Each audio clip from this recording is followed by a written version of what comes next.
Yo, salut tout le monde, c'est Manga no Kuni en compagnie de Jérémy et de Kylian. Et on se fait l'épisode 90 de Dragon Ball Super. C'est avec le sourire aux lèvres qu'on vous le fait puisqu'il oui. est excellent. On vient juste de le terminer. Ouais, c'est vrai que c'est souvent qu'on commence avec notre avis, mais là je vous le conseille, mais 1 million de fois quoi. Donc, comme d'habitude, on va faire la recontextualisation, je te laisse le faire, il y a une phrase ou deux, pas plus. Bon bah dans le dernier épisode, on voit Tortue Géniale possédée à cause de la meuf qui possède un peu de magie. Qui s'appelle Yurin. Ouais.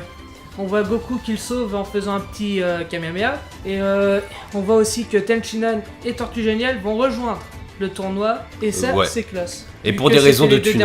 Ouais. Pour des raisons de thunes. Faut savoir que les 10 millions de zénith, c'est du pipeau normalement de la part de Goku. C'est juste pour que les gens participent au tournoi, mais il n'y a pas de thunes derrière. Ouais. Je pense qu'ils vont le savoir à un moment ou à un autre. Il y a des chances que ça se retourne à un moment contre eux. Ouais. Donc cet épisode, c'est l'épisode de l'entraînement de Goku contre Sangohan, son propre fils. L'affrontement père-fils ultime. Et donc c'est là, c'est la grosse pierre angulaire de cet épisode. C'est le truc que vous allez sûrement kiffer si vous êtes fan de Dragon Ball. Va y avoir du combat très très très stylé. Oh ouais. Et donc cet épisode, c'est le meilleur, je pense, de cette phase d'entraînement qui précédait le tournoi du pouvoir qui va arriver dans les tout prochains épisodes. Avec celui de C17. Avec celui de C17 qui était vraiment classe. Ouais. Mais là, c'est sûrement le meilleur. Donc on voit que Gohan est déterminé à se battre contre son propre père. Parce qu'il sait que c'est probablement le guerrier le plus puissant de toute la Terre. Pour pouvoir dépasser ses limites. Exactement. Et on peut dire qu'il a quand même réussi. Hein. Il a quand même réussi à passer le stade au-dessus. Donc ils sont allés dans un terrain qui était loin de tous. Ça rappelle bien sûr le combat de Goku contre Vegeta dans les montagnes. Ouais. Dans la saga Saiyan au tout début. L'entraînement il est pris vraiment au sérieux. C'est deux équipes de deux, c'est-à-dire Goku avec Tenshinhan contre Piccolo et Gohan. Exactement. Donc voilà, il va y avoir une première phase d'entraînement qui va être au final assez courte. On voit que Gohan réussit à maîtriser Tenshinhan même en se battant contre son propre père. Ouais. Il arrive à peu près à gérer les deux. Piccolo va réussir à charger une attaque. On pense que c'est une vague explosive. Ouais, on appellera ça la vague explosive. Surdéveloppée, hein, franchement celle-là. Super puissante et très concentrée. Ouais.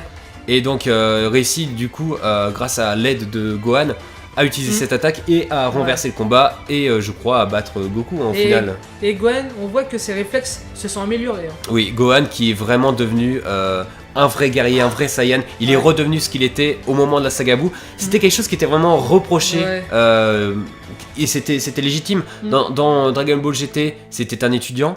Et dans Dragon Ball Super, c'était la même chose. C'est logique parce que c'est ce que voulait Chichi. C'est logique parce que c'est devenu un daron. Mais ça faisait chier parce que Gohan c'est la putain de classe quoi, c'est l'un des personnages préférés de tout Dragon Ball, on peut le dire. Donc voilà, va y avoir Gohan qui va réussir à surprendre son propre père grâce à sa vitesse. Ouais. On remarque qu'il est ultra rapide. Oh oui. Et ça c'est vraiment un de ses points forts avec son intelligence. D'ailleurs c'est lui qui fait le premier pas. Pour le premier entraînement, c'est Gohan qui fonce directement dans le tas. Exactement, donc on va dire qu'il porte ses balls, hein, on peut le dire. Donc au final, l'entraînement est tellement intense, avec surtout l'attaque de Piccolo, qui avait quand même fait de sacrés dégâts, que ça a pété le terrain et ils ont décidé d'arrêter. Plutôt Tenshinhan pour être précis. Tenshinhan qui a fait arrêter de vous battre. C'est bon, on a assez combattu. Mais est-ce que c'est fini? Bah non. Sauf que non, c'est pas fini. Puisque Gohan, lui, il veut pas en rester là. On voit d'ailleurs quand Tenshinhan lui dit c'est bon, c'est fini. On voit que dans le regard de Sangohan, il y a un petit truc de tristesse. Ouais, il était amer. Ouais.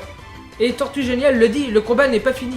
Exactement. Et donc Gohan va défier son propre père, cette fois-ci en 1v1. Donc là, on passe sur un autre plan. Je te laisse peut-être continuer sur Gohazu.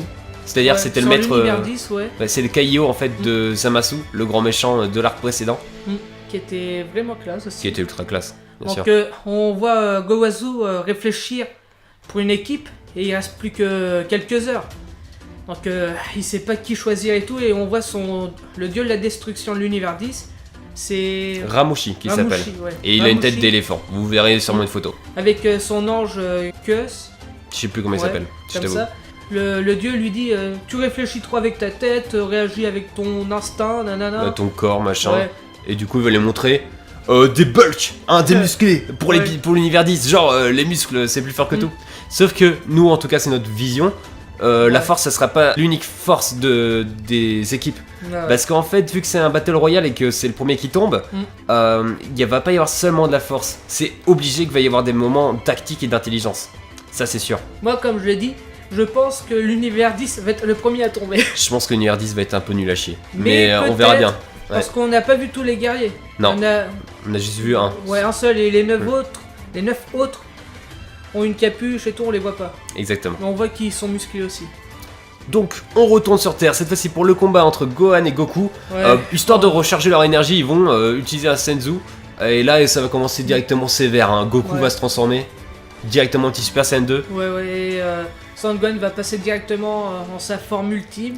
Alors elle a plusieurs dénominations, c'est la forme qu'il avait eu grâce au Kaio. Donc soit c'est libération du potentiel, sinon on parle de Gohan ultime. C'est sa forme ultime, c'est sûrement sa forme la plus forte. Et justement il va dire à son père, je veux te battre avec une autre technique que la tienne. Il veut le battre mais sans le Saiyan. Il veut quelque chose d'autre. Et ça c'est classe. Et ça c'est classe, ça fait que c'est différent. Et ils ont pas fait un énième Saiyan Blue ou un autre truc.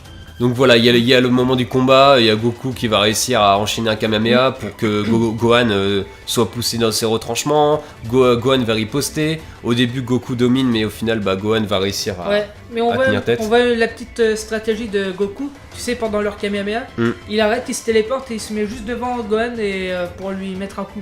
Et ça c'était classe parce qu'il a réussi à enchaîner 2 attaques mais vraiment je crois rapidement. que Gohan a réussi à esquiver. Oui, je crois aussi. Enfin pour l'instant, le combat est légèrement pour Gohan. Et donc Gohan va tout simplement demander à son père de se battre sérieusement. Vous voyez probablement à quoi il veut en venir. La forme ultime de Goku, le Super Saiyan Blue. Oui, et c'est là qu'on voit que Goku prend son fils au sérieux. Gohan, lui, il fonce dans le tas, mais avec une arme. On voit un petit plan sur Vegeta qui sourit parce qu'il sent l'aura du combat. Et ça montre aussi l'esprit combatif. Oh, ça m'en donne des frissons.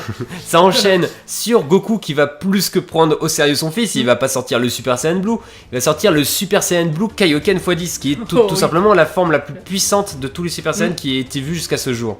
Peut-être même plus forte que le Super Saiyan Rosé, je pense. On peut le dire, peut-être. Donc voilà, une forme très puissante. Gohan réussit à lui tenir tête, mais au final... Et Goku gagne quand même, mais on voit, ils mettent un coup chacun. L'un dos à l'autre, et on voit Gohan commencer à tomber. C'est ça. Mais il a eu un petit réflexe de vouloir remettre un petit coup, mais il s'arrête juste devant, totalement épuisé, il tombe. Goku qui est... Vas-y, tombe, petite merde. Sauf qu'au dernier moment, il se téléporte et il rattrape son fils. Ce qui est cool à ce petit passage, le fait qu'il va essayer de lui donner un coup de poing alors qu'il est complètement assommé, c'est qu'en fait il a un esprit combatif qui revient et qui est... On dirait presque même ex-aequo avec celui de son propre père, parce que même assommé, il va quand même essayer de se battre, pardon. Et ça, c'est vraiment génial. Ah ouais, tellement. Donc, à la fin de cet épisode, Goku, carrément, va nommer Gohan le capitaine de l'équipe. Et ça, ça fait plaisir. De l'univers 7. Exactement. Je te laisse parler de la preview vite fait. Ouais, donc dans la preview, on voit vite fait un plan sur Hit avec... c'est Frost, on le voit? Ouais, Frost. J'ai pas fait gaffe. Probablement. Il y a un petit combat, je pense, pour que Frost rejoigne l'équipe de Champa. J'espère. Ouais. Il était classe. Ouais, mais bon. C'est un bâtard, mais il est classe. Faut qu'il augmente sa puissance tout de même. Je pense. Hein. Et on voit aussi les deux Zeno un petit peu. Ouais, et le Denshinkan. On sait pas exactement pourquoi. Et on voit qu'il y a. On voit les autres univers en train de choisir leur équipe. Donc on voit quelques plans sur les autres univers, on voit qu'ils sont en train de finir les préparatifs, et on voit aussi probablement juste à la fin de la preview quelqu'un qui, je pense, gère en fait le tournoi du pouvoir. Par contre, gros problème, on a un problème avec Boo, c'est marqué dans les sous-titres, on sait pas encore exactement quelle nature, mais s'il y a un problème avec Boo, l'équipe risque d'être à 9, et ça serait vraiment très grave. Déjà Boo avait été éliminé parce qu'il avait pas réussi à passer l'épreuve d'intelligence dans le tournoi précédent. Donc là, ça risque d'être chaud. En tout cas, l'épisode prochain promet peut-être d'être un petit peu plus discute. Parce que là, ça va être juste avant le tournoi du pouvoir, juste avant les fights. Mais je pense qu'il sera quand même assez intéressant.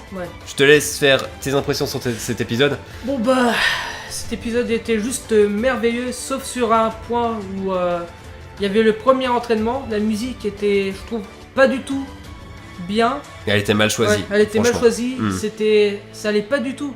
Par contre, ils se sont rattrapés sur les deux autres musiques. Surtout la dernière, il y a deux musiques de combat juste après ça. Ou en tout cas deux parties pour cette même musique peut-être.